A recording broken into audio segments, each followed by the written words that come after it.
పినపాక మండలంలోని 23 గ్రామ పంచాయతీలలో పారిశుద్ధ్య పనులను ప్రతిరోజు విధిగా చేపట్టాలని పినపాక నూతన ఎంపీడీఓ సంకీర్త్ సూచించారు. బుధవారం పినపాక మండలం ఈబయ్యారం, ఎల్చిటిపల్లి గ్రామాల్లో జరుగుతున్న పారిశుద్ధ్య పనులను, డ్రైనేజ్ క్లీనింగ్ పనులను ఆయన పరిశీలించారు.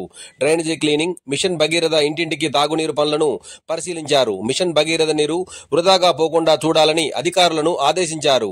బ్లీచింగ్ తప్పనిసరిగా చేయించాలని సెక్రటరీ జయపాల్రెడ్డికి సూచించారు. ఈ కార్యక్రమంలో ఎంపీఓ వెంకటేశ్వరరావు, పంచాయతీ సెక్రటరీలు, పంచాయతీ సిబ్బంది పాల్గొన్నారు.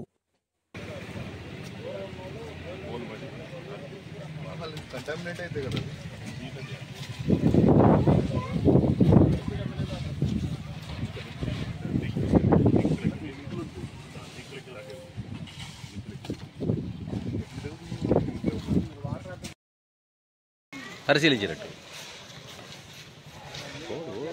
పనిచేసినట్టు